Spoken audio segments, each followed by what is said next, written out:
World of fantasy एक काल्पनिक रचना है और इसे 18 वर्ष या उससे अधिक आयु के वयस्क पाठकों के लिए अभिप्रेत किया गया है। इसमें दिए गए सभी नाम, पात्र, व्यवसाय, स्थान, घटनाएं और दुर्घटनाएं या तो लेखक की कल्पना का उत्पाद हैं या काल्पनिक तरीके से उपयोग किए गए हैं। किसी भी जीवित या मृत व्यक्ति या किसी वास्तविक घटना से कोई भी समानता पूरी तरह से संयोग मात्र मानी जाएगी।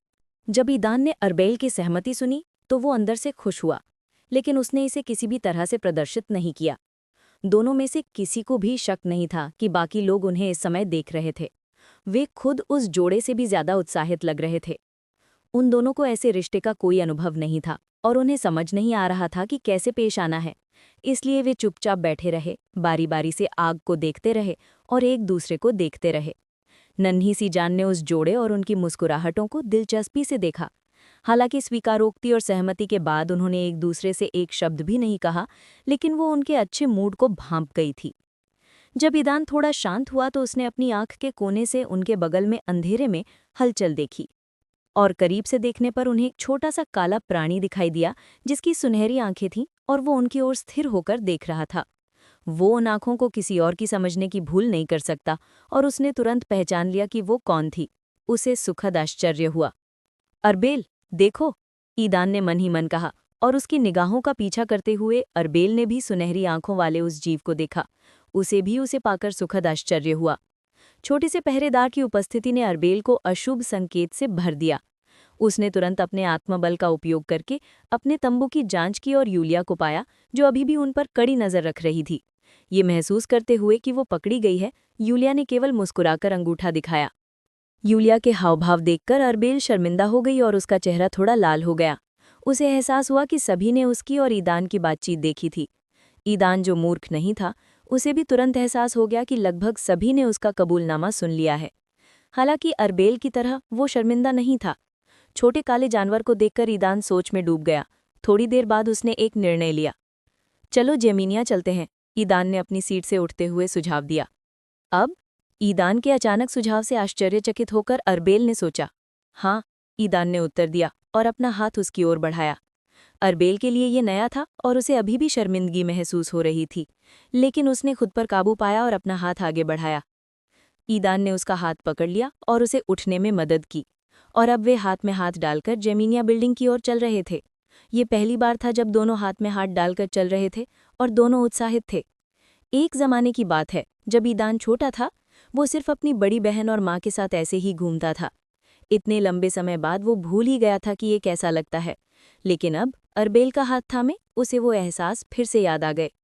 जब उसने देखा कि वे कहाँ जा रहे हैं, तो वो छोटा जानवर जो उस समय तक बिल्ली के बच्चे के रूप में बदल गया था, छोटे छोटे कदमों से उछलता हुआ उनके पीछे पीछे चलने लगा। जब वे वहां पहुंचे तो इमारत का दरवाजा अपने आप खुल गया और जोड़े को अंदर आने का न्योता मिला, और वे बिना रुके अंदर चले गए। उन्हें फिर से चारों ओर से निगाहें महसूस हुईं। इस बार उन्होंने इस पर ज्यादा ध्यान नहीं दिया और तुरंत उसी कमरे में चले गए जहां उन्होंने आज जेमिनिया से बात की थी। हाथ पकड़े हुए वे दोनों अंदर गए और देखा कि जेमिनिया एक मेज पर बैठी उनका इंतजार कर रही थी। वो अभी भी लंबे काले बालों वाली एक सुंदर महिला लग रही थी। जब उसने उन्हें हाथ पकड़े देखा तो उसके चेहरे पर एक आकर्षक मुस्कान खिल गई। लगता है आप किसी निर्णय पर पहुंच गए हैं, उसने पूछा। हाँ, और ये सब तुम्हारा धन्यवाद है, ईदान ने अरबेल का हाथ ना छोड़ते हुए उत्तर दिया। जवाब में उसने उसका हाथ कसकर पकड़ लिया। हालांकि वो अभी भी शर्मिंदगी से जेमिनिया को देख रही थी, फिर भी वो मुस्कुराए बिना नहीं रह सकी। उस समय वो समझ नहीं पाई कि वो क्यों मुस्कुरा रही है। बैठो, जेमिनिया ने उन्हें बैठने का आमंत्रित किया। निमंत्रण प्राप्त करने के बाद दंपति ने अंततः अपने हाथ छोड़ दिए और कुर्सियों पर बैठ गए, और उसी समय एक छोटा सा काला बिल्ली का बच्चा जेमिनिया के घुटने पर कूद पड़ा। तुम यहाँ हो, मुस्कुराते हुए उसने उसे पकड़ लिया और उसे दुलारने और सहलाने लगी। ईदान और अरबेल उन दोनों की ओर मुस्कुराते हुए देखा। जेमिनिया को अरबेल को उसके असली रूप में देखकर सुखद आश्चर्य हुआ। वो उस कलाकृति के भेष में उसके लगभग चेहरे की ही एक झलक देख पाई थी, और जब उसने उन दोनों को देखते हुए अपनी आत्मशक्ति का उपयोग किया तो वो उसे बिना मुकुट के पहचान सकी, और अब उसके सामने बैठी उसे यकीन था कि वो खूबसूरत है। उसे ये भी एहसास हुआ कि ये लड़का उसे पाकर बहुत खुशकिस्मत है। तुम यहाँ क्यों आए हो, जेमिनिया ने छोटे जानवर को प्यार करने के बाद अंततः दंपत्ति से पूछा। जेमिनिया की गोद में बैठे जानवर को देखते हुए फिर सीधे जेमिनिया की आंखों में देखते हुए ईदान ने कहा, जेमिनिया, मैं तुमसे इस जानवर के बारे में पूछना चाहता था। हमने दिन में पहले ही देखा था कि वो नीमो के साथ कुछ दिलचस्पी दिखा रही है। मैं पूछना चाहता था कि क्या तुम्हारी अनुमति से ये जानवर नीमो के साथ कोई अनुबंध स्थापित कर सकता है? ईदान ने बात को घुमा फिरा कर नहीं पूछा और सीधे सवाल पूछ लिया। उसे हैरानी हुई कि जेमिनिया ने ना तो गुस्सा दिखाया, ना ही जरा सी भी नाराजगी। वो बस उसकी आंखों में देखती रही। फिर आह भर के उसने अपना सिर हिला दिया। ये असंभव है, जेमिनिया ने उत्तर दिया और उसकी आवाज में खेद था। ऐसा क्यों? ईदान के बजाय अरबेल ने पूछा। वो जेमिनिया के इनकार का कारण जानना चाहती थी। तुरंत जवाब देने के बजाय जेमिनिया ने उन्हें गौर से देखा, मानो कुछ समझने की कोशिश कर रही हो। तुम्हें नहीं पता? उसने प्रतिप्रश्न पूछा। पता क्या? ईदान ने सोचा। उसे समझ नहीं आ रहा था कि वो क्या कहना चाहती है। जेमिनिया ने जवाब दिया, अगर मैं इसकी अनुमति भी दूं तो भी ये आदमी पहले ही किसी के साथ अनुबंध पर हस्ताक्षर कर चुका है। ईदान और अरबेल को ये समझने में कुछ समय लगा, फिर उन्हें तुरंत इजी की याद आ गई। ये कैसे संबंधित है? क्या तुम्हारी सहमति के लिए ये सचमुच जरूरी है कि नीमो के पास कोई दूसरा अनुबंध ना हो? ईदान ने हैरानी से पूछा। जेमिनिया ये शब्द सुनकर हक्का बक्का रह गई। उसने सोचा, शायद उन्हें नहीं पता। क्या तुम्हें नहीं पता कि प्रत्येक प्राणी अपने पूरे जीवन में केवल एक ही अनुबंध कर सकता है और हर कोई ऐसा करने में सक्षम नहीं है? उसने पूछा। ईदान और अरबेल दोनों जेमिनिया की प्रतिक्रिया से आश्चर्यचकित थे। वो ये कैसे जान सकते थे? दोनों ने एक दूसरे को देखा और सोचने लगे कि अब क्या किया जाए। फिर ईदान ने थोड़ा सोचने और खुद से कुछ सवाल पूछने के बाद कुछ पकड़ा और अचानक हंसने लगा, जिससे अरबेल और जेमिनिया आश्चर्यचकित थे। आह, सिस्टम, अब मुझे समझ आया कि आपने हमें नीमो को इस अनोखे जीव को वश में करने में मदद करने का काम क्यों दिया।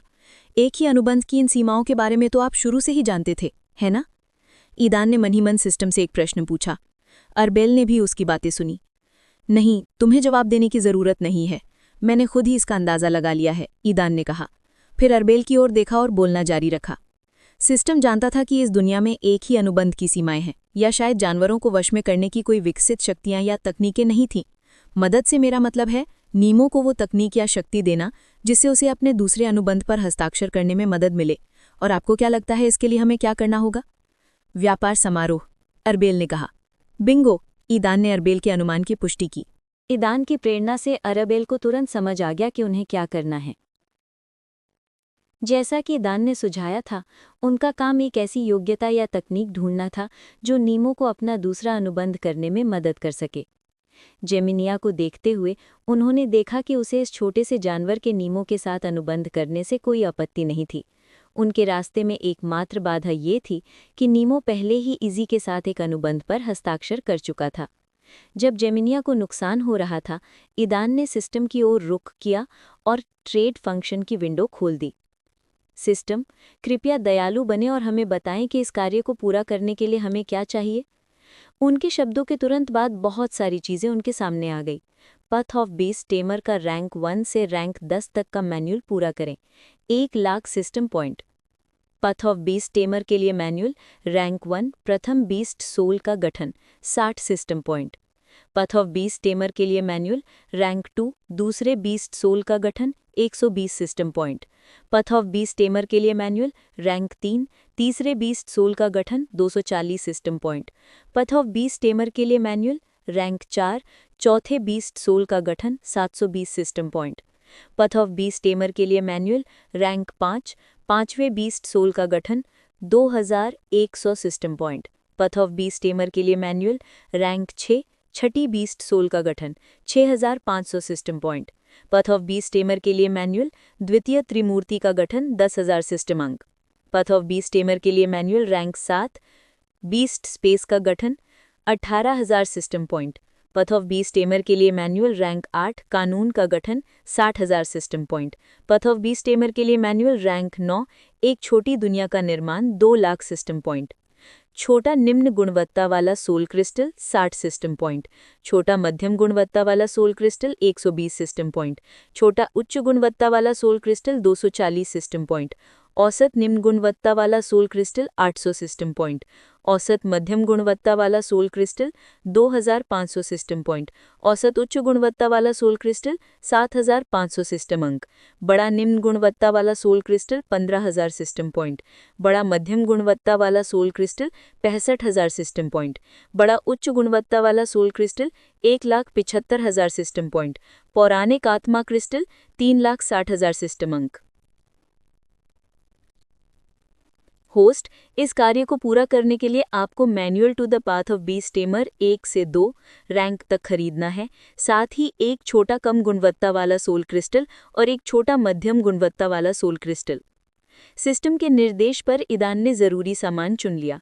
कुल खरीद कीमत 360 सिस्टम पॉइंट थी। अगर उस जोड़े ने सियरा के रक्तसार को 6000 सिस्टम पॉइंट्स में नहीं बेचा होता तो ये चीज़ें उन्हें बहुत महंगी लगतीं। हालांकि चूंकि अब उनके पास लगभग 5600 पॉइंट्स थे तो ये रकम ज़्यादा नहीं लगी। ईदान ने अपनी खोज अरबेल को बताई और वो भी इसकी कीमत देखकर सुखद आश्चर्यचकित हुई। उसे डर था कि ये चीज़ें महंगी होंगी, लेकिन उसे आश्चर्य हुआ कि ऐसा नहीं था। वे इतनी कीमत वहन कर सकते थे। जेमिनिया, क्या होगा अगर हम कहें कि हमारे पास नीमो को दूसरा अनुबंध करने में मदद करने का कोई तरीका है? जब दंपति ने अपने अगले कदम के बारे में निर्णय लिया तो ईदान ने पूछा। जब ईदान ने ये शब्द कहे तो जमीनिया ने आखिरकार अपनी हैरानी जाहिर कर दी।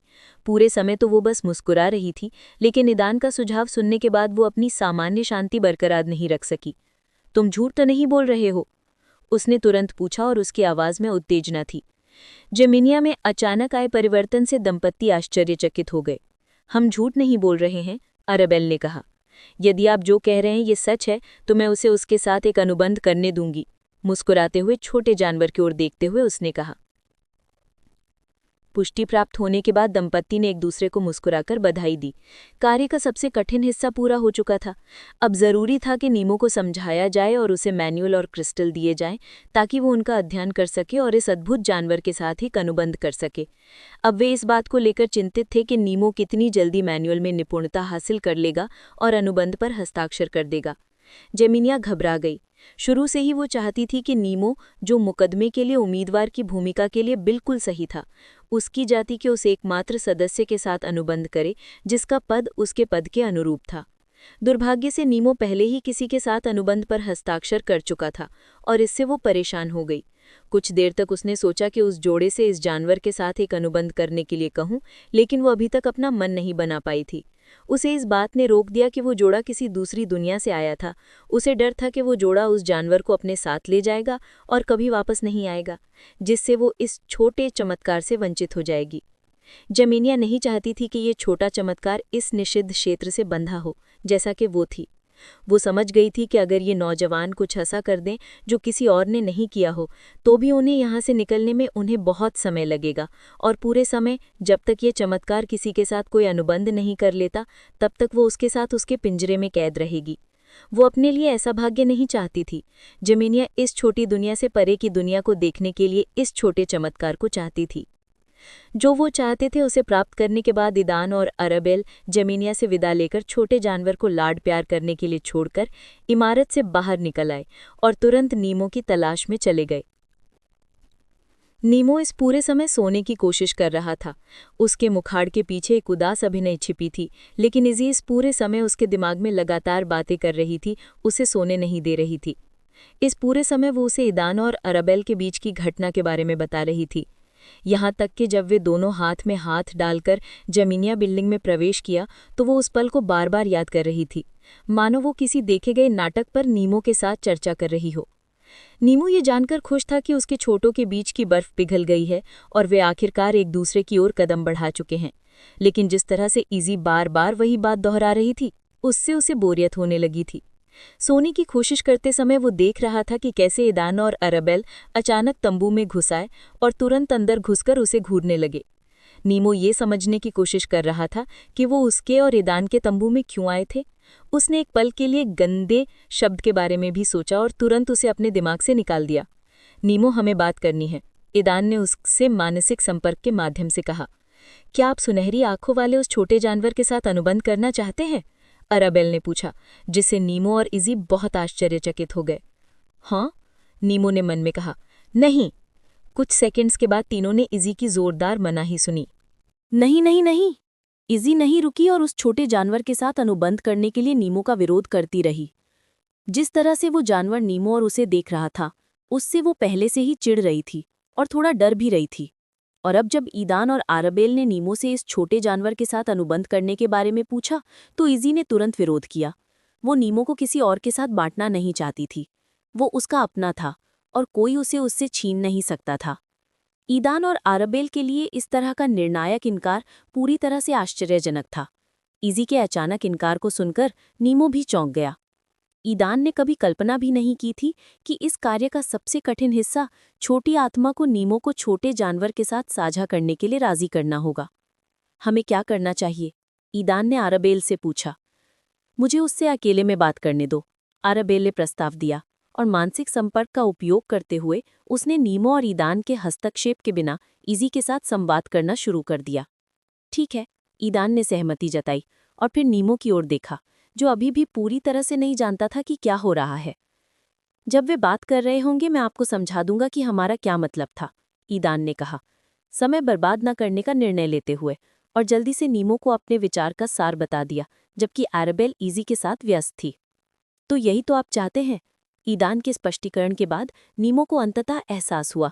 उन्होंने इस मुद्दे पर अपनी स्थिति व्यक्त करते हुए कहा, अगर इजी सहमत हो जाए तो मुझे कोई आपत्ति नहीं है।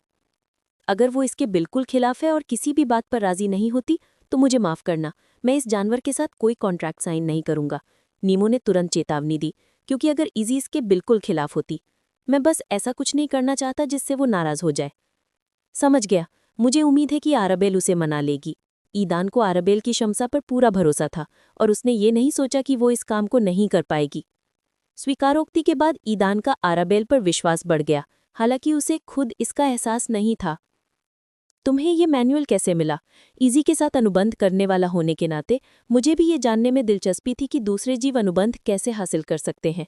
लेकिन तुम्हें पता है, तुमने मुझे जो बताया उससे ज्यादा आश्चर्यजनक मैंने पहले कभी नहीं देखा।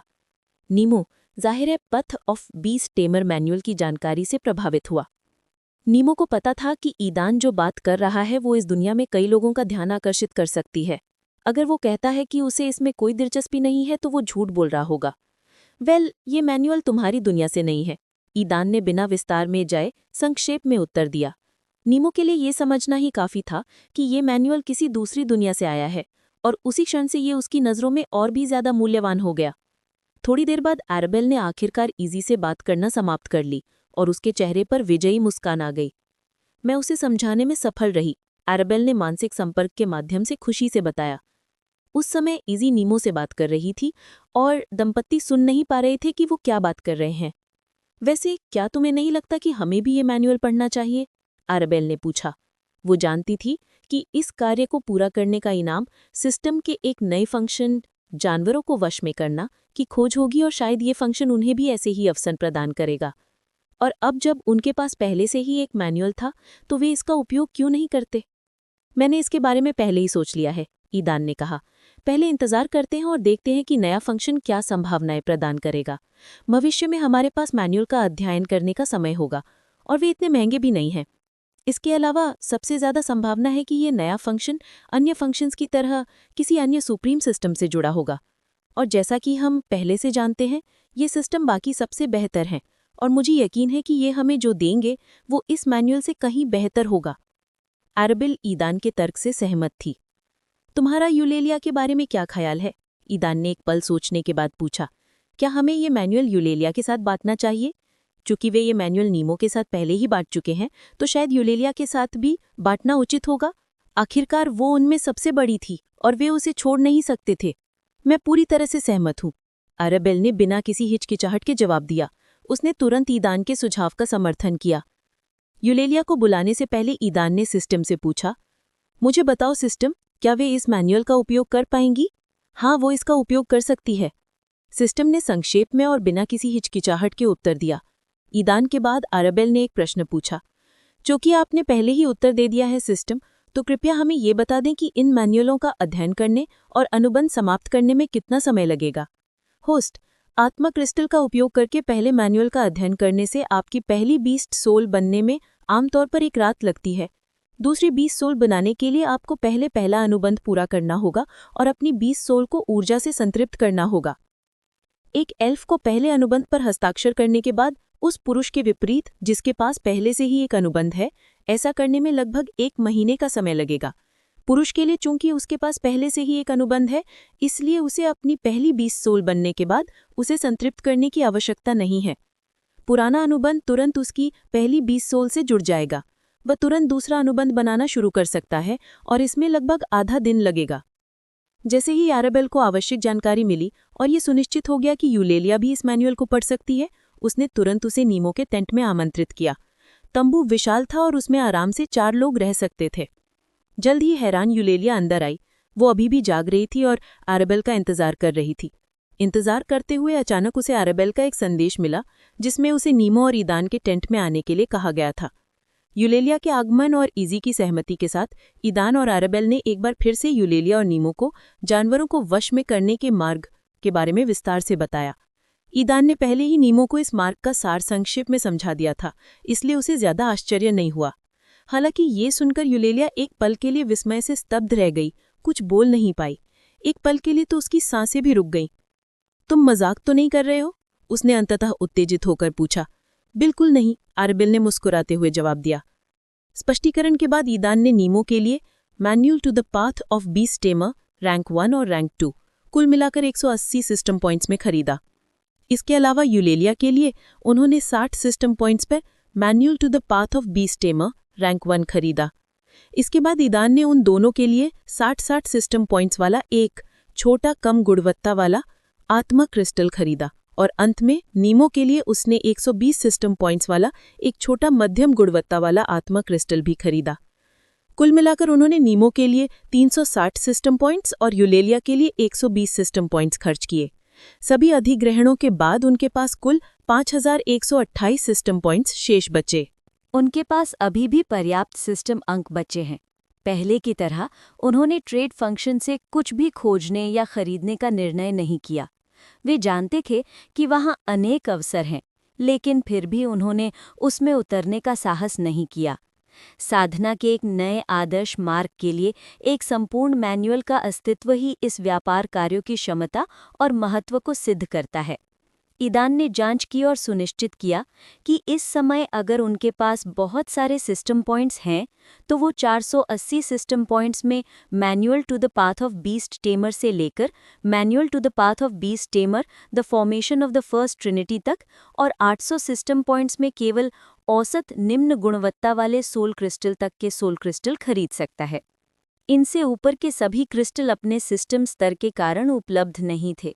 इस जोड़े के पास पहले से ही ढेरों हुनर और क्षमताएं थीं, लेकिन फिर भी वे उन पर पर्याप्त समय नहीं दे पा रहे थे। इसलिए उन्होंने अभी तक नए हुनर ढूंढने और खरीदने का फैसला नहीं किया है। उन्होंने सिस्टम के पॉइंट्स को अपने पास रखने का फैसला किया है, ताकि अगर अचानक उनकी ज़रूरत पड़े, जैसा कि अभी हुए काम के दौरान हुआ, तो वे काम आ सके। इसके अलावा प्रत्येक नए कार्य और स्तर में वृद्धि के साथ उन्हें विश्वास था कि सिस्टम उन्हें और भी अधिक अवसर प्रदान करेगा। खरीद के बाद सभी वस्तुएं स्वचालित रूप से उनके और एराबेल के साझा भंडारण स्थान के अंदर आ गई। अपने विस्तार जादू बैग से मैनुअल और क्रिस्टल देने का नाटक करते हुए ईदान ने उन्हें अपनी अंगूठी से सावधानीपूर्वक बाहर निकाला। फिर उसने नीमो और यूलिया को वो सब कुछ दिया जो उसने उनके लिए तैयार किया था। दोनों ने उत्साह और रुचि से उन मैनुअल्स और आत्मा क्रिस्टल्स को देखा जो ईदान ने उन्हें दिए थे। पहली बार उन्होंने ऐसा कुछ अपने हाथ में लिया था। उन्हें साफ साफ महसूस हुआ और एक बार फिर यकीन हो गया कि ये चीज़ें उनकी दुनिया से नहीं, बल्कि किसी बिल्कुल अलग दुनिया से हैं। अब वे केवल नीमो द्वारा अपनी पहली फिर दूसरी बीस्ट सोल बनाने का इंतजार कर सकते थे। सिस्टम की गणना के अनुसार इसमें पूरी रात और फिर आधा दिन लगेगा। कल शाम तक नीमो को अपनी दूसरी बीस्ट सोल का निर्माण पूरा करना होगा और एक अनुबंध पर हस्ताक्षर करना होगा।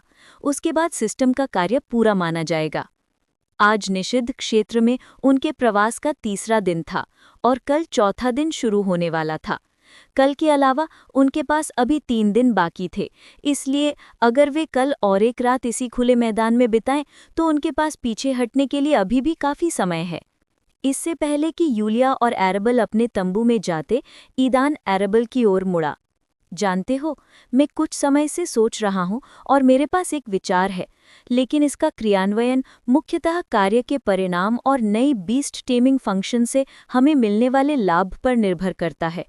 क्या तुम इसे अभी सुनना चाहते हो, या तुम तब तक इंतजार करोगे जब तक हम कार्य पूरा नहीं कर लेते और ये पता नहीं लगा लेते कि हमें क्या मिलता है? ईदान ने एराबेल से पूछा। एराबेल की दिलचस्पी बढ़ गई। जब तक उसे पता नहीं चल जाता कि ईदान क्या कर रहा है, शायद वो उसे नींद नहीं आएगी। इसलिए जाहिर है उसने मांग की कि वो उसे अभी बता दे। ईदान ने संक्षेप में अपना विचार बताया और उसे सुनकर एरेबल को सुखद आश्चर्य हुआ। उसे लगा कि ये एक बेहतरीन विचार है और उसने तुरंत इसका समर्थन किया। जल्द ही प्रेरित होकर एरेबल और यूलिया ईदान और निमो के तंबू से निकलकर अपने तंबू में लौट आए। निमो और यूलिया ने सोल क्रिस्टल्स का उपयोग करके अपनी पहली बीस्ट सोल का अध्ययन और निर्माण शुरू कर दिया। इस बीच ईदान और एरेबल आराम करने और थोड़ी नींद लेने का फैसला किया। उन्होंने अपना सब कुछ कर लिया था और अब उन्हें बस कल का इंतजार था। उस दिन बहुत सी बातें हुईं और सोने से पहले ही वे उन बातों को याद करके तुरंत सो नहीं पाए। ये बन दोनों के लिए अविस्मरणीय था और कह सकते हैं कि इसने उनकी जिंदगी ही बदल दी। अब वे सिर्फ दो लोग नहीं रहे जिनकी किस्मत व्यवस्था से जुड़ी हुई थी और जिन्हें एक दूसरे का साथ देना था। वे एक सच्चे जोड़े बन गए और उस दिन से उनके विचार एक साथ काम करेंगे। अगली सुबह ईदान सामान्य से थोड़ी देर से उठा। उसे समझ आ गया कि अभी कोई जल्दी नहीं है और जैसा कि उन्होंने पहले दिन तय किया था, उसने अच्छी तरह आराम करने और ताकत हासिल करने का फैसला किया। इस बीच निमो अभी भी वहीं बैठा था, अपनी पशु आत्मा बनाने की प्रक्रिया में पूरी तरह डूबा हुआ। ईदान ने उसका ध्यान भटकाने या ये पूछने की जहमत नहीं उठाई कि वे सफल हुआ या नहीं। जब ईदान बाहर गया तो सूरज क्षितिज से ऊपर पूरी तरह उग चुका था, लेकिन सुबह की ठंडी हवा अभी भी चारों ओर फैली हुई थी। उसने गहरी सांस ली और खुशी से सांस छोड़ते हुए सुबह की ताज़ी खुशबू को अपने अंदर समेट लिया। फिर वो कैंपफायर के पास गया, जहां एलोलिस और उसका शिष्य लियाम पहले से ही बैठे नाश्ता कर रहे थे। उनका अभिवादन करने के बाद उसने अपने बैग से बर्तन निकाले और आग की रोशनी में अपने और एरेबल के लिए नाश्ता बनाना शुरू कर दिया। जल्द ही एरेबल और यूलिया भी उनके साथ शामिल हो गए। ईदान ने तुरंत गौर किया कि यूलेलिया सोई नहीं थी। वो थकी हुई लग रही थी, लेकिन उसके चेहरे पर एक बड़ी मुस्कान थी। वो कृतज्ञता से ईदान की ओर देख रही थी। ईदान को एहसास हो गया था कि वो सफल हो गई है और उसने अपनी पहली बीस्ट सूल बना ली है। अब उसे बस एक उपयुक्त बीस्ट ढूंढना था और अपना पहला अनुबंध करना था। एरेबल भी बहुत खुश थी।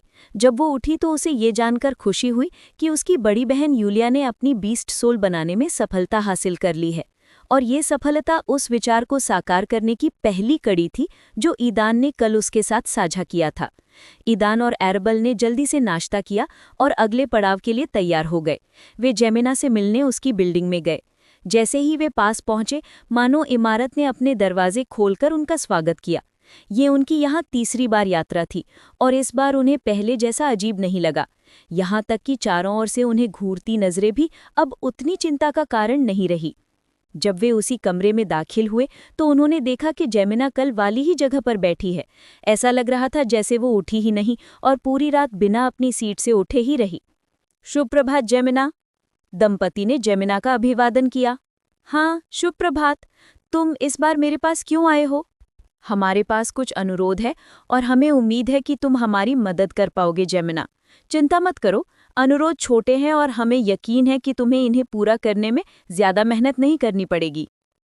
थोड़ी देर बाद ईदान और आराबेल बातचीत को आंशिक रूप से पूरा करके इमारत से बाहर निकल गए। वे लगभग सभी मुद्दों पर सहमत हो गए थे, सिवाय एक मुद्दे के जो ना तो उन पर और ना ही जेमिनिया पर निर्भर था। जब भी कैंपफायर के पास पहुंचे तो उन्होंने देखा कि वो पहले से ही जल रहा था। नाश्ते के बाद यूलिया ने थोड़ी देर आराम करने का निर्णय लिया और लियाम और उसके गुरु एलोइस ने शिविर के पास तलवारबाजी का अभ्यास किया। चलो बैठकर बात करते हैं, ईदान आराबेल ने बुझती हुई कैंपफायर के पास बैठते हुए सुझाव दिया। ईदान के पास बहुत सारे प्रश्न थे जिन पर वो आराबेल से चर्चा करना चाहता था। मुख्य बात यह है कि अपनी दुनिया में लौटने के बाद उसने क्या करने का निर्णय लिया। आराबेल उससे सहमत हो गई और उसके बगल में बैठ गई। क्या तुमने सोचा है कि जब हम अपनी दुनिया में लौटेंगे तो तुम क्या करोगे? क्या तुम अपने परिवार के पास वापस जाओगे? ईदान ने एक पल की खामोशी के बाद आखिरकार पूछा। आराबेल ने तुरंत कोई जवाब नहीं दिया। वो अभी भी अपना मन नहीं बना पा रही थी। कल की घटना के बाद अपने परिवार के पास लौटने की उसकी इच्छा काफ़ी कम हो गई है। मैंने भी यही सोचा था। हम यहाँ लगभग 2 महीने से हैं और अपनी दुनिया में 1 साल से ज़्यादा हो गया है। मुझे लगता है कि सिर्फ तुम्हारा और मेरा परिवार ही नहीं, बल्कि कई लोग पहले ही सोच रहे होंगे कि हम मर चुके हैं, क्योंकि हम इतने लंबे समय से वापस नहीं आए हैं। ज्यादातर सिर्फ मेरी बहन आयरीन और तुम्हारा छोटा भाई अरसलान ही उम्मीद नहीं छोड़ते, क्योंकि उनके सिस्टम ने कुल मिलाकर हमारे सिस्टम की विशेषता को समझ लिया होगा। ईदान ने इस निष्कर्ष पर तब पहुंचा जब उसे याद आया कि उन्होंने इन प्रणालियों के बारे में अपनी प्रणाली से क्या सीखा था। मेरा सुझाव है कि जब हम वापस आएं तो कुछ समय के लिए शांत रहें, कम से कम तब तक जब तक हम ये ना जान लें कि हमारी दुनिया और हमारे परिवारों की स्थिति में क्या परिवर्तन हुए हैं। ईदान के सुझाव सुनने के बाद आराबेल को उसके सुझाव में रुचि हो गई। वो सही थे, उन्हें मृत या लापता माना जाना चाहिए। इस साल और भी ज्यादा जागृत लोग आए होंगे, क्योंकि इस दुनिया में आने से पहले ही उन्होंने सुन लिया था कि जागृति सीरम की दूसरी लहर आने वाली है। इन जागृत लोगों को पहले जागृत लोगों के साथ इस दुनिया में पहले ही कई बार प्रकट हो जाना चाहिए था। हो सकता है कि उन्होंने उन दोनों के बारे में जानकारी पहले ही खोज ली हो, लेकिन उन्हें नहीं मिली। कम से कम ईदान की बहन और उसका छोटा भाई तो उन्हें ढूंढने की कोशिश कर ही रहे होंगे। इसके अलावा आपको ये समझना होगा कि हमारी प्रणाली अपने आप में अनोखी है और इस पर बहुत अधिक ध्यान देना हम दोनों के लिए अच्छी बात नहीं होगी।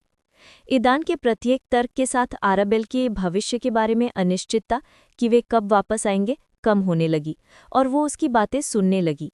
वो वास्तव में अपने परिवार के पास वापस नहीं जाना चाहती थी। जानती हो, मुझे तुम्हारी बड़ी बहन से मिलने में थोड़ा डर लग रहा है, आराबेल ने अचानक ईदान से कहा। पिछली बार जब मैंने उसे देखा था तो उसकी शक्ल देखकर मैं बहुत डर गई थी और कभी-कभी मुझे सपने में भी ऐसा लगता है कि वो मुझे देख रही है। आराबेल का कबूलनामा सुनकर ईदान हंसे बिना नहीं रह सका। वो अपनी बहन को बहुत अच्छी तरह से जानता था, कम से कम उसके जागृत होने से पहले तो। उसे यकीन था कि तमाम मुश्किलों के बावजूद उसे ज्यादा नहीं बदलना चाहिए था। उसकी चिंता मत करो, मैं उससे बात करूंगा और मामला सुलझा लूंगा, वो तुम्हें पसंद आएगी, ईदान ने मुस्कुराते हुए आराबेल को आश्वासन दिया। फिर उसने आगे कहा, तुम्हें पता है, आयरीन ना सिर्फ तुमसे नफरत करती है बल्कि उच्च समाज के हर व्यक्ति से नफरत करती है, और ये सब सिर्फ हमारे पिता की वजह से है। ईदान ने संक्षेप में बताया कि उनके पिता के साथ क्या हुआ, विश्वासघात के बारे में, ठीक होने और नौकरी की तलाश में बिताए लंबे समय के बारे में, और यही आयरीन की नफरत की वजह थी। ईदान की बात सुनकर आराबेल आयरीन को कुछ हद तक समझ पाई। ऊंचे समाज में पली बढ़ी होने के कारण वो उनकी सोच को भली भांति समझती थी। उनकी सोच उस सामान्य परिवार से बहुत अलग थी जहां ईदान और उसकी बड़ी बहन पली बढ़ी थी। इस तरह की परवरिश ने उसे खुद से महत्वपूर्ण फैसले लेने से रोका। मॉर्गन परिवार के मूल्य हमेशा उसके विचारों में दखल देने की कोशिश करते रहे। हाल ही में उसने इन पूर्वाग्रहों से काफी हद तक मुक्ति पाई है। ठीक है, आप जो चाहे करें, मैं आपका और आपके निर्णय का पालन करूंगी, आराबेल ने अपना अंतिम निर्णय लेने के बाद ईदान से कहा। ईदान को आराबेल की सहमति सुनकर खुशी हुई। विपत्ति के बाद 1 साल में हमारी दुनिया में महत्वपूर्ण बदलाव आए हैं और हम तेजी से उभरे हैं। जब हम वापस लौटेंगे तो हमें स्थिति का आंकलन करना होगा। मुझे यकीन है कि दूसरी विपत्ति के बाद दुनिया बहुत बदल गई है और शायद नए जागृत लोगों ने इसमें महत्वपूर्ण भूमिका निभाई होगी। ईदान ने बिना किसी शक के अपने विचार आराबेल के साथ साझा किए। वो भी मोटे तौर पर ये बात समझती थी और उसकी अपनी धारणाएं भी थी, लेकिन वो उसकी बात ध्यान से सुनती थी। पहले जागृत हुए लोगों की संख्या लगभग 100 थी। मेरा अनुमान है कि दूसरी लहर के बाद उनकी संख्या कई गुना बढ़ गई होगी और यहाँ तक कि स्वयं संघ को भी उन्हें नियंत्रित करना मुश्किल लगेगा। आखिरकार पहले ही संकेत मिल रहे थे कि संघ पहले 100 लोगों का पूरी तरह से सामना नहीं कर पाएगा, ईदान ने आगे कहा। आराबेल ने उनके अनुमान से सहमति जताते हुए कहा, मेरा परिवार और अन्य लोग पहले ही जागृत लोगों को अपनी ओर आकर्षित करने के लिए सक्रिय रूप से प्रयास कर रहे हैं। इसके आधार पर यह माना जा सकता है कि पिछले 1 साल में हमारी दुनिया में अलग अलग ताकतें या संगठन उभरे हैं, जिनका नेतृत्व शीर्ष परिवार और अन्य प्रभावशाली हस्तियां कर रही हैं। अगर हम उपन्यासों और खेलों को ध्यान में रखें तो शायद हमारी दुनिया में गिल्ड या कुछ इसी तरह की संस्थाएं पहले ही उभर चुकी हैं। आराबेल को पहले ही समझ आने लगा था कि ईदान क्या कहना चाहता है। क्या आप अपना स्वयं का संघ या संगठन बनाना चाहते हैं? आराबेल स्वयं भी इसमें रुचि रखती थी। तुम्हारी नहीं, हमारी, ईदान ने उसके शब्दों को सुधारा। आराबेल अभी भी इस बात से पूरी तरह से वाकिफ नहीं थी कि वे एक सच्चे जोड़े बन गए थे, लेकिन जिस तरह से ईदान उसके बारे में सोच रहा था वो उससे नाराज नहीं हुई बल्कि खुश हुई। बाद में बात करते हैं, ईदान अचानक उठकर तंबुओं की ओर बढ़ता हुआ बोला। आराबेल दुविधा में थी, वो उससे ढेर सारे सवाल पूछना चाहती थी, लेकिन ईदान ने अचानक अपना इरादा बदल लिया। तभी आराबेल ने नीमो को तंबू से बाहर आते हुए देखा। उसे देखकर वो मुस्कुरा दी। उसका इतनी जल्दी बाहर आना दो ही बातों में से एक हो सकता था, या तो उसने अपना लक्ष्य हासिल कर लिया था या फिर वो असफल हो गया था। लेकिन आराबेल को पूरा यकीन था कि उसने ये कर दिखाया था। जैसे ही वे नीमो के पास पहुंचे तो ईदान और आराबेल ने न सिर्फ नीमो को देखा बल्कि उस छोटे जानवर को भी देखा जिसके साथ नीमो को अनुबंध करना था। लेकिन दंपति को आश्चर्य इस बात पर हुआ कि वो जानवर नीमो के कपड़ों पर चढ़ गया और उसके कंधे पर चढ़ गया और फिर अपनी सुनहरी आंखों से ईदान और आराबेल की ओर देखने लगा। वे मास्के के पीछे नीमो के हावभाव तो नहीं देख सकते थे, लेकिन उसके चेहरे को देखकर उन्हें अंदाजा हो गया कि क्या हुआ। जैसा कि उन्होंने अंदाजा लगाया था, उन्होंने उसी समय सिस्टम की एक सूरी आवाज सुनी, डिंग। डॉपलगैंगर्स के जंगल के मध्य स्तर में घुसकर रेनकुल के वंशज को एक अनोखे जीव को वश में करने में मदद करना का कार्य पूरा हो गया है। इनाम, नए सिस्टम का फंक्शन जानवरों को वश में करना अनलॉक हो गया है। सिस्टम के शब्दों को सुनने के बाद ईदान और आराबेल को खुश होने का समय नहीं मिला जब अचानक उन्हें अपने शरीर में तीव्र दर्द महसूस हुआ, जैसे कोई विशाल चीज उन पर टूट पड़ी हो। सब कुछ इतना अचानक और अप्रत्याशित रूप से हुआ कि दंपति बिल्कुल भी तैयार नहीं थे और असहनीय दर्द और बाकी सब चीजों के कारण उनके पास चीखने का भी समय नहीं था, क्योंकि वे बेहोश होकर कटी हुई कठपुतलियों की तरह गिर पड़े, जिससे नीमो एक छोटा जानवर डर गया जो बेहोश होने से पहले नीमो के कंधे पर लगभग पेशाब कर चुका था। क्या हुआ? जेमिनिया ने अचानक नीमो के पास आकर पूछा। वो दंपति के अचानक बेहोश हो जाने से घबराकर स्तब्ध खड़ा था। उस समय किसी ने भी 1-2 पर ध्यान नहीं दिया, जबकि उनके सिस्टम ने उन्हें 3 डॉट्स भेजे थे। सिस्टम खुद भी इस समय थोड़ा हैरान था। सिस्टम को आश्चर्य हुआ और थोड़ी उलझन भी हुई कि वो दंपति को सिस्टम के इस चौथे फंक्शन को खोलने के परिणामों के बारे में चेतावनी देना बुरी तरह से भूल गया था। जैसे ही जमीनिया प्रकट हुई, छोटा जानवर निमो के कंधे से कूदकर उसकी बाहों में आ गया और शिकायत करते हुए गुर्राने लगा। जमीनिया ने चतुराई से उसे पकड़ लिया और उसे सहलाने लगी। वो उस जोड़े को देख रही थी और ये समझने की कोशिश कर रही थी कि आखिर उनके साथ क्या हुआ था।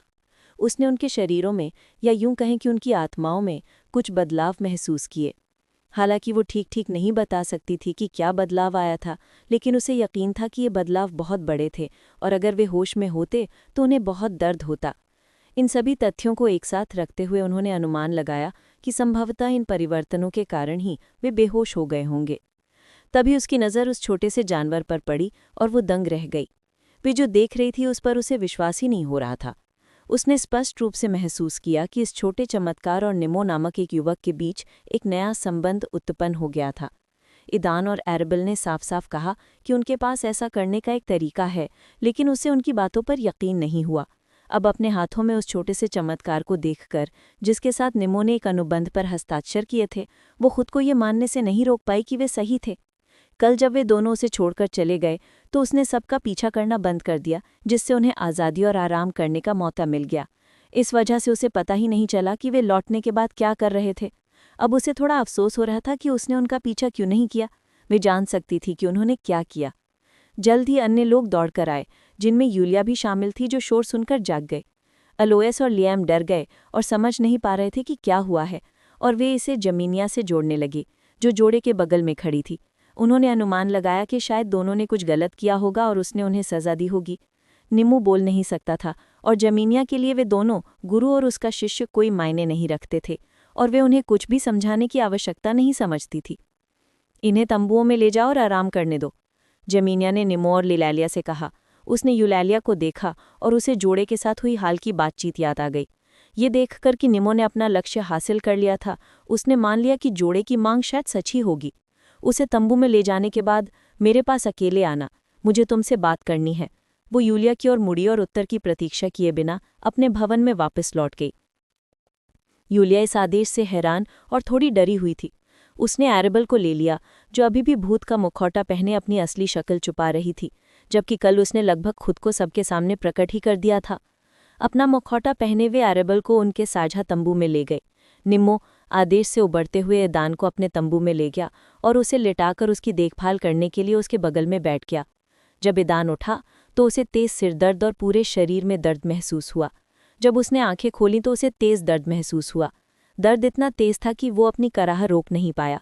वो लालच से हवा में सांस लेने लगा, अपनी सांस वापस पाने और असहनीय दर्द को नियंत्रित करने की कोशिश करने लगा। उसे समझ नहीं आ रहा था कि उसके साथ क्या हुआ है या वो कहाँ है। इस समय उसे बस एक ही बात की चिंता थी, वो था उसके पूरे शरीर में फैल रहा तेज दर्द। हैरानी की बात यह थी कि इतनी पीड़ा के बावजूद उसकी भावनाएं शून्य थीं। अगले तंबू में आरेबल को भी वही अनुभूति हो रही थी। उसके शरीर की हर कोशिका में दर्द के कारण उसके लिए किसी और चीज़ के बारे में सोचना भी असंभव हो गया था। सौभाग्य से समय के साथ दर्द कम होने लगा और धीरे धीरे कम होने लगा। कुछ देर बाद दर्द सहने लायक हो गया और दंपति शांत होकर सांस ले पाए। दर्द पूरी तरह से खत्म नहीं हुआ था, लेकिन अब वे असहनीय दर्द के अलावा और भी चीज़ों के बारे में सोच सकते थे। डिंग डिंग, सुप्रीम बी स्टेमर सिस्टम से संबंधित नया बी स्टेमिंग फंक्शन अनलॉक हो गया है। डिंग डिंग, सोल स्पेस अनलॉक हो गया है। डिंग डिंग, पहला स्टार बन गया है, कॉन्ट्रैक्ट के लिए एक स्लॉट उपलब्ध है। डिंग डिंग, एक नई शमन क्षमता हासिल कर ली गई है। डिंग डिंग, एक नई पहचान की आंख क्षमता प्राप्त हुई है। बुनियादी स्तर, ध्यान दें, होस्ट की सुविधा के लिए सिस्टम द्वारा इस क्षमता को समायोजित कर दिया गया है। डिंग डिंग, छोटे स्वतंत्र भंडार स्थान में सुधार किया गया है। आकार 6x6 से बढ़कर 12x12 हो गया है। अब अनुबंधित प्राणियों को तिजोरी में रखा जा सकता है। चेतावनी, मेजबान, केवल अनुबंधित प्राणियों को ही स्वतंत्र भंडार स्थान में रखा जा सकता है। संदेशों के सिलसिले ने सिरदर्द को फिर से बढ़ा दिया, जो थोड़ा कम हुआ था। ईदान और एरेबल दोनों गालियां देना चाहते थे, लेकिन उन्होंने खुद को रोक लिया। दोनों को अभी भी अच्छी तरह याद था कि सिस्टम की तरफ से उन्हें 2 चेतावनियां मिली थीं। दर्द कम होने के बाद उन्होंने सिस्टम से जो सुना था उसका अध्ययन करना शुरू कर दिया।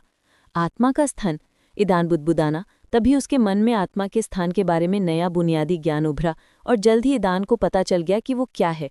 आंखें बंद करके ध्यान लगाते हुए उसकी चेतना डूब गई और जैसे ही उसने आंखें खोली उसने खुद को एक अंधेरे अनंत स्थान में उड़ते हुए पाया। उससे कुछ ही दूरी पर इस अंधेरी जगह में एक गोलाकार चीज़ चमक रही थी। जब ईदान ने उस गोले को देखा तो उसने तुरंत ही उसमें वो पहचान ली जिसे सिस्टम ने अपना पहला स्टार कहा था। जानवरों को वश में करने के मार्ग के मैनुअल के विपरीत, जहां उन्हें अपने आत्मा के स्थान में जानवर की आत्मा बनाने की आवश्यकता थी, नए जानवरों को वश में करने के कार्य के कारण उन्होंने इसके स्थान पर एक तथाकथित स्टार का गठन किया। इस समय हालांकि वे नहीं जानते थे कि उनके स्टार और जानवर आत्मा के बीच क्या अंतर था, लेकिन वे समझते थे कि उनका स्टार जानवर आत्मा से बेहतर होना चाहिए, क्योंकि उनका स्टार किसी अन्य सुप्रीम सिस्टम से संबंधित कार्य के कारण बना था। अपने आत्मा के स्थान में घटित हो रही हर चीज़ को देखकर और महसूस करके ईदान की चेतना उसे छोड़ गई और अपनी आंखें खोलकर वे अपने शरीर में वापस आ गए। अगली चीज़ जो उन्होंने देखी वो थी शमन नामक एक नई क्षमता। इसका अध्ययन करने के बाद ईदान को एहसास हुआ कि ये वाकई एक अद्भुत और उपयोगी क्षमता है।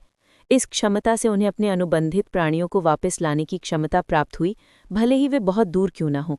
हालांकि इसकी कुछ सीमाएं थीं, जैसे कि वे इस क्षमता का उपयोग केवल वर्तमान दुनिया में ही कर सकते थे, अर्थात वे किसी अन्य दुनिया में छोड़े गए प्राणी को नहीं बुला सकते थे। दूरी की भी एक सीमा थी, लेकिन उसका सटीक मान्य निर्धारित नहीं था। उन्हें इसका व्यावहारिक परीक्षण करना था। पहचान की आंख नामक एक नई क्षमता ने उनका ध्यान आकर्षित किया।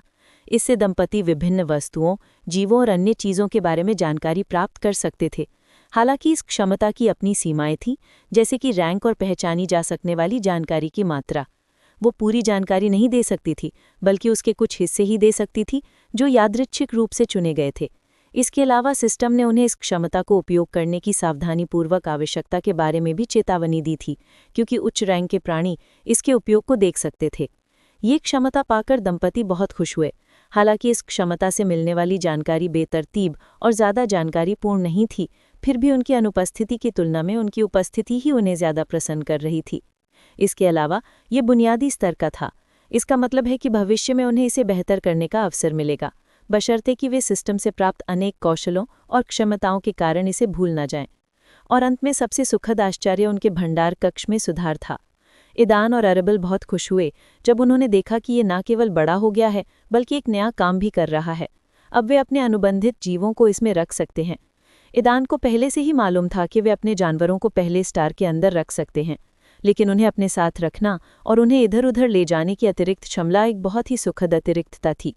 इसके अलावा इन दोनों भंडारण विधियों में एक महत्वपूर्ण अंतर था।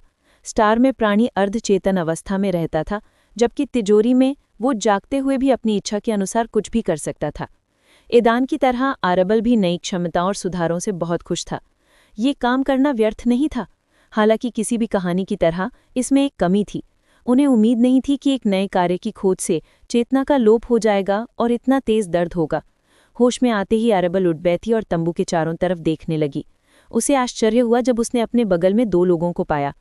अपनी आंखें मलते हुए उसने गौर से देखा तो पाया कि 2 एक जैसे एल्फ उसकी तरफ मुस्कुराकर देख रहे हैं। वे दोनों यूलिया थीं। ये एहसास होने पर अरेबल के चेहरे पर मुस्कान आ गई।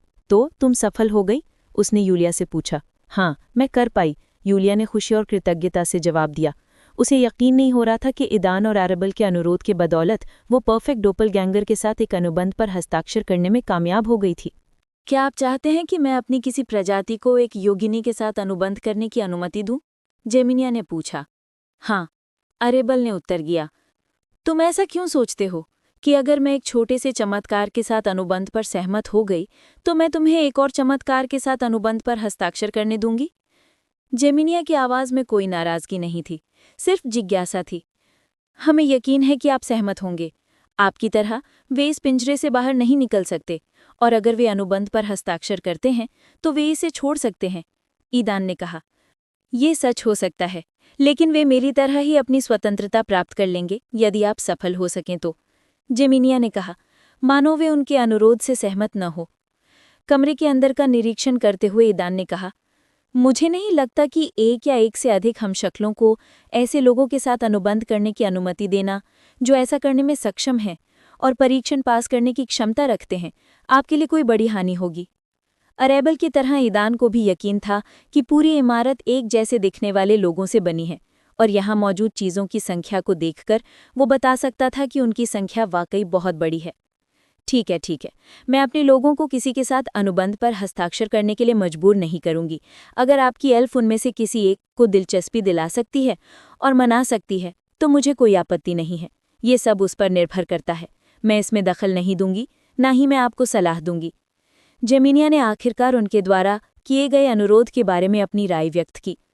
जहां तक आपकी पहली मांग का सवाल है, वो तो आसान है, इसलिए उसे पूरा हुआ समझो। अब अगर आपका काम हो गया हो तो मुझे छोड़ दो। ईदान और अरेबल ने विरोध नहीं किया, और चूंकि उन्होंने लगभग वो सब कुछ हासिल कर लिया था जो वे चाहते थे, इसलिए वो तुरंत जेमिनिया भवन से चले गए। अस्त सूचक। और इसलिए जब ईदान और अरेबल बेहोश थे तो सिस्टम में एक नए जानवरों को वश में करने के कार्य की खोज के कारण उनके पहले सितारे बन रहे थे। इस समय यूलिया की मुलाकात जेमिनिया से हुई। जब उस जोड़े ने उनसे कहा कि अगर वो उनकी रुचि जगा सके तो वो उनकी किसी नस्ल के साथ अनुबंध पर हस्ताक्षर कर सकते हैं, तो यूलिया ने ये मौका नहीं छोड़ा।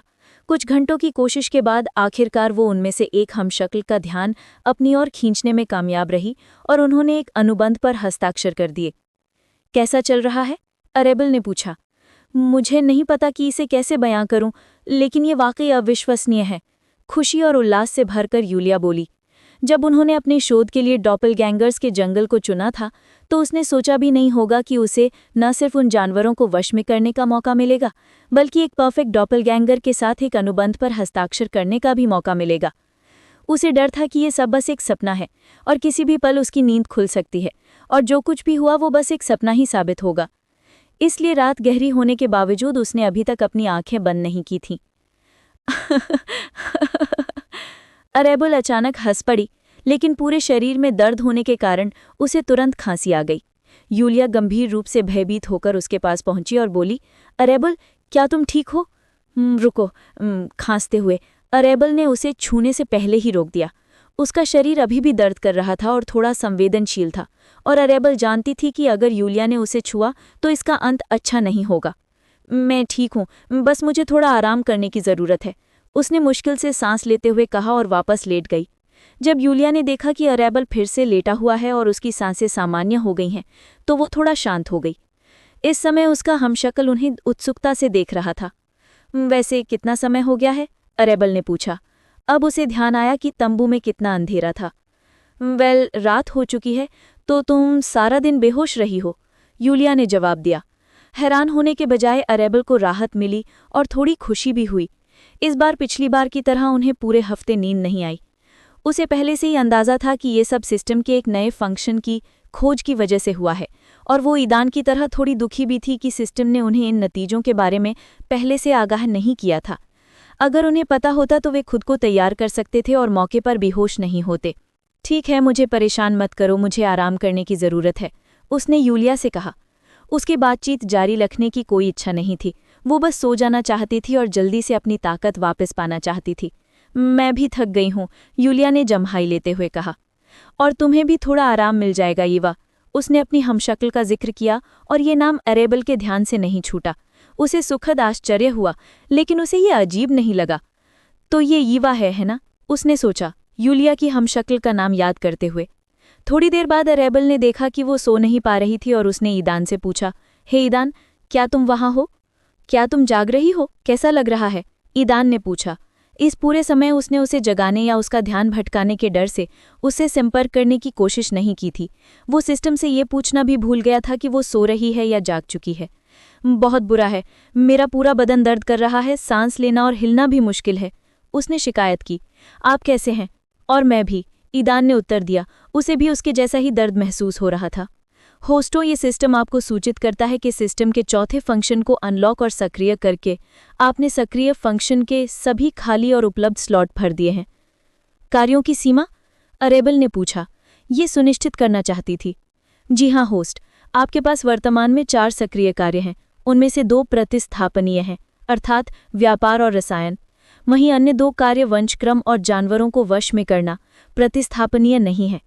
भविष्य में यदि आप कोई नया फंक्शन अनलॉक करना चाहते हैं तो वो तब तक उपलब्ध नहीं होगा जब तक होस्ट प्लैटिनम रैंक तक नहीं पहुंच जाते और उन्हें 2 अतिरिक्त कार्य स्लॉट तक पहुंच नहीं मिल जाती।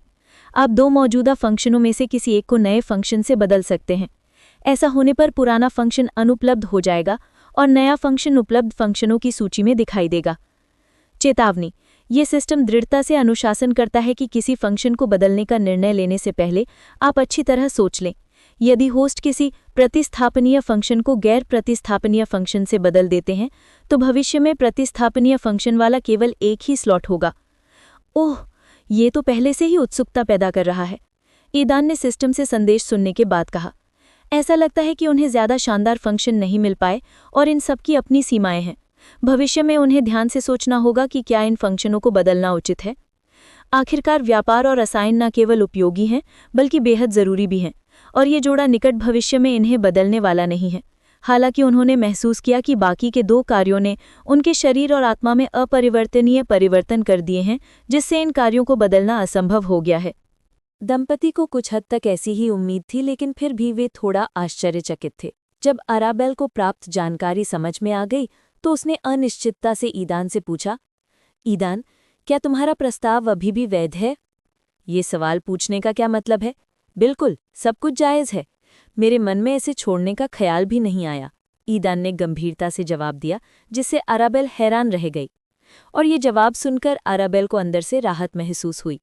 उसे डर था कि जो कुछ उनके साथ हुआ था उसके बाद कहीं वो अपना मन न बदल ले, क्योंकि उसे यकीन नहीं था कि सुबह तक सब कुछ खत्म हो जाएगा।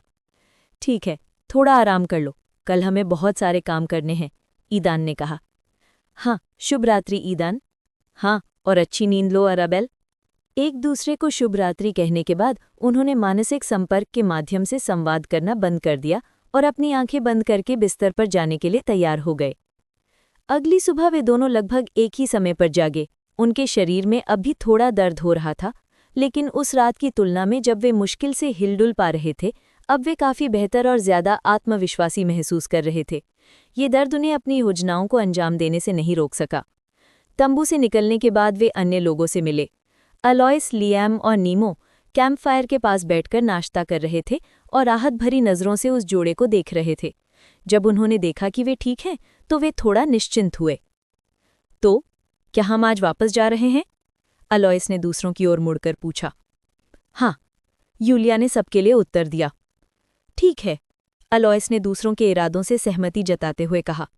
ईदान और अराबेल ने अलोइस के अजीब चेहरे को देखा, मानो वो कुछ पूछना चाहता था, लेकिन उसने अपना मन बदल लिया। वे अंदाज़ा लगा सकते थे कि वो क्या पूछना चाहता था, लेकिन उन्होंने उस पर ध्यान नहीं दिया। वे सिस्टम के अस्तित्व का खुलासा किए बिना कल उनके साथ जो हुआ था उसे ठीक से समझा नहीं सकते थे और वे हर समय झूठ नहीं बोलना चाहते थे। नाश्ते के दौरान ईदान को कल मिली नई योग्यताएं याद आईं, खासतौर पर पहचान की आंख, और उसने उसे जांचने का फैसला किया। इस क्षमता का पहला शिकार अलोइस था। पहचान। नाम जॉर्गस क्रैक उर्फ अलोइस। जाति मानव। आयु 46। यादृच्छिक जानकारी शराब असहिष्णुता। ईदान को ये जानकर हैरानी हुई कि अलोइस के बारे में दी गई जानकारी थोड़ी साधारण थी।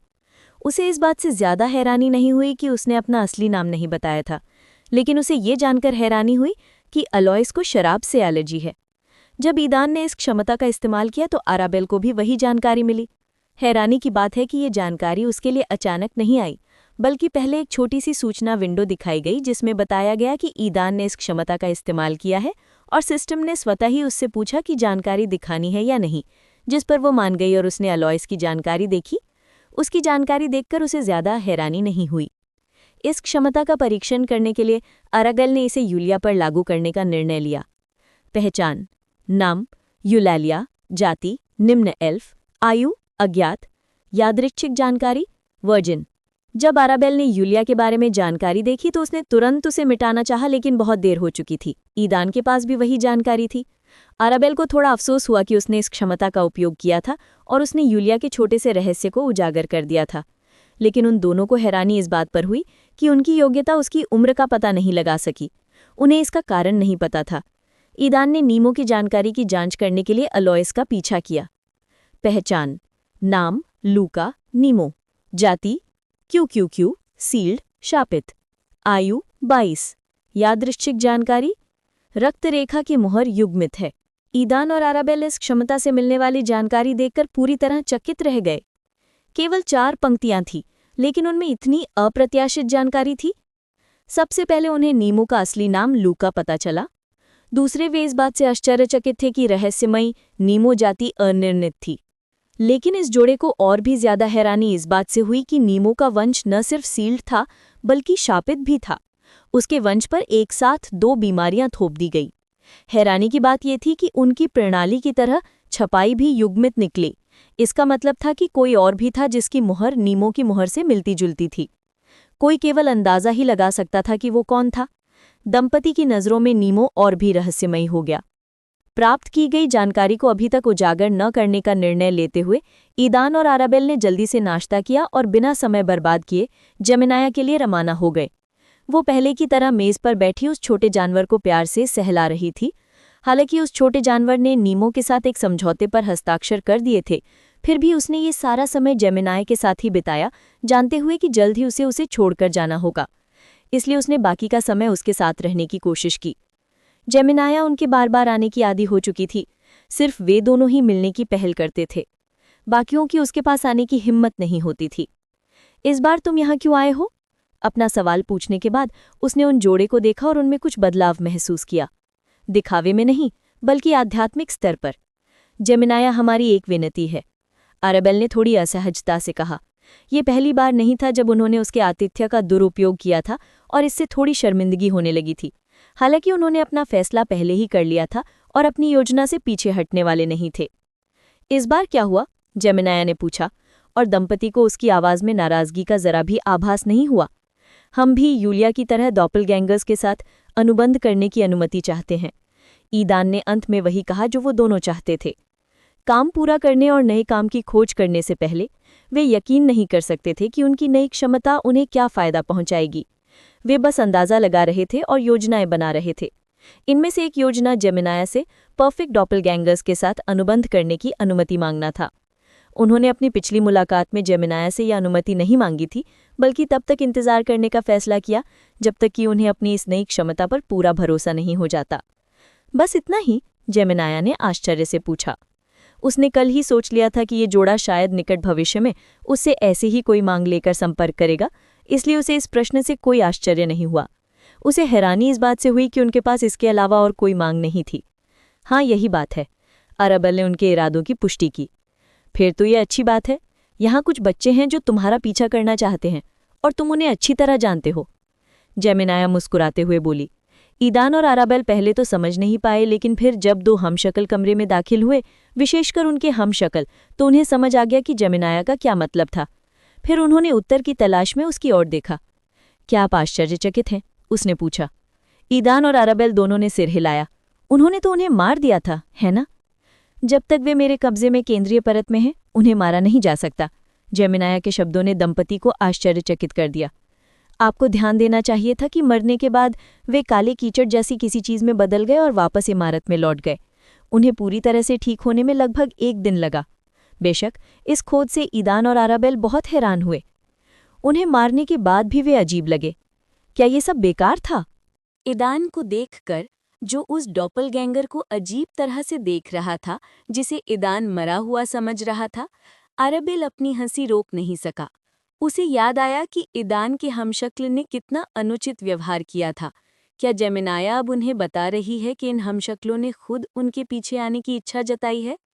आराबेल के हमशक्ल ने ईदान के हमशक्ल के उलट इतना अवज्ञाकारी व्यवहार नहीं किया। आराबेल ने अपने हमशक्ल के पहले व्यवहार का श्रेय जिज्ञासा को दिया और वो उसे समझ सकती थी। आराबेल को हंसते हुए देखकर ईदान मुस्कुराए बिना नहीं रह सका और अपना सिर हिलाया, ये कल्पना करते हुए कि आराबेल क्या सोच रहा होगा। जब उन्हें पता चला कि आप उस लड़के को लिटिल मिरेकल के साथ अनुबंध पर हस्ताक्षर करने में मदद कर सकते हैं, तो उन दोनों ने आपकी तरह काम करने की इच्छा व्यक्त की, बशर्ते आप ऐसा प्रस्ताव लेकर आएं। वे आपके प्रदर्शन से बहुत प्रभावित हुए। जेमिनाया ने उस जोड़े की ओर देखते हुए बताया, जो उस हमशक्ल को अजीब नज़रों से देख रहे थे। हमें उन्हें स्वीकार करने में खुशी होगी। आराबेल ने बिना किसी हिचकिचाहट के इस विचार का समर्थन किया। ठीक है, मुझे भी कोई आपत्ति नहीं है। ईदान ने तुरंत सहमति व्यक्त की, क्योंकि उसे इस बात में कोई संदेह नहीं था कि यदि आवश्यक हुआ तो वो अनुबंध पर हस्ताक्षर करने के बाद इस आदमी के व्यवहार को बदलने में सक्षम होगा। अच्छा, तो तुम खुश हो? जेमिनाया ने हमशक्लों से पूछा और उन्होंने मुस्कुराते हुए कई बार सिर हिलाया। ये दोनों बात कर सकते हैं, है ना? आराबेल ने अविश्वास से पूछा। उसे आश्चर्य हुआ कि दोनों हमशक्लों ने कुछ नहीं कहा, सिर्फ सिर हिलाया। हाँ, वे बात कर सकते हैं। वे अभी छोटे हैं और आप लंबे समय में केंद्रीय परत के पहले मेहमान थे जो बात करना जानते थे। उनमें से अधिकांश को इसकी आदत नहीं है, इसलिए वे इतने चंचल हैं। उन्होंने ये सारा समय केंद्रीय परत में बिताया, एक दूसरे के साथ खेलते और यहाँ रहने वाले जानवरों के साथ खेलते हुए, जेमिनाया ने समझाया, आराबेल और ईदान के संदेह को दूर करते हुए कि वे हमशक्ल हैं। ईदान और आराबेल ने न केवल जेमिनाया बल्कि अपने हमशक्लों की भी अनुमति प्राप्त कर ली और तुरंत अनुबंध पर हस्ताक्षर करने लगे। ये जोड़ा पहले से ही जानता था कि अपना पहला अनुबंध कैसे तैयार किया जाए। दोनों हमशक्लों के पास पहुंचे और अपनी तर्जनी उंगलियों से उनके माथे को छूते हुए कहा, विरोध मत करो। इन शब्दों के साथ ईदान और आराबेल ने आत्मिक शक्तियों को सक्रिय कर दिया और आगे का काम पूरी तरह से सिस्टम पर आ गया।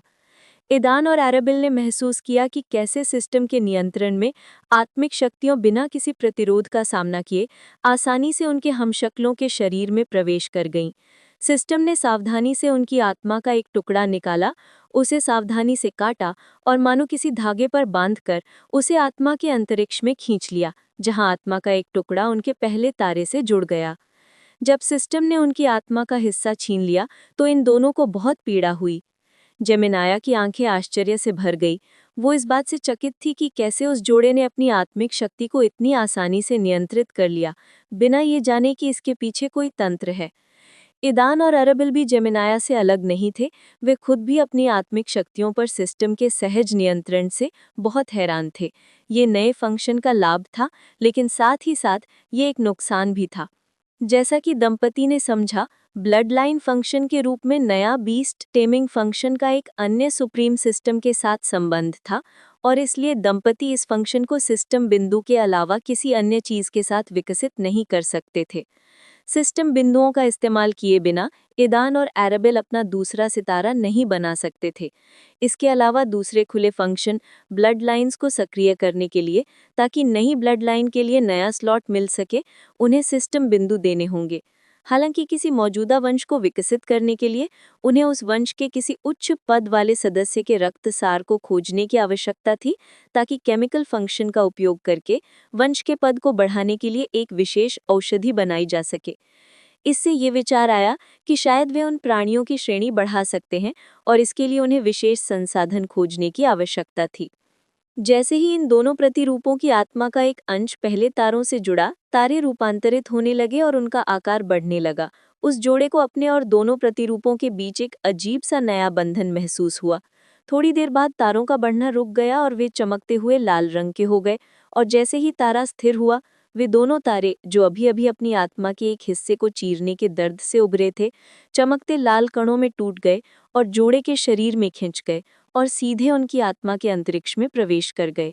जेमिनाया, जो हमेशा शांत और मुस्कुराती रहती थी, जिंदगी में पहली बार ऐसा कुछ देखकर हैरान हो गई और नजरें नहीं हटा पाई।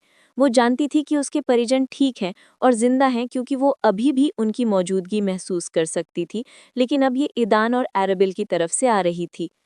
डिंग, पहला अनुबंध पूरा हो गया है। पहले जानवर को वश में करने के लिए मेजबानों को बधाई। डिंग, समन क्षमता सक्रिय हो गई है। डिंग, जानवर को वश में करने फंक्शन ने आपके पहले पालतू जानवर की विशिष्टता की खोज की और एक नई अनूठी क्षमता अवतार खोल दी है। ईदान और एराबिल एक नई क्षमता के अचानक प्रकट होने से सुखद आश्चर्यचकित थे। हालांकि उन्हें अभी तक ये नहीं पता था कि यह क्षमता क्या है, लेकिन नाम ही उनके लिए रोमांचक था। नए अवतार क्षमता के बारे में विस्तृत जानकारी प्राप्त करने के बाद ईदान और एराबिल अवाक रह गए।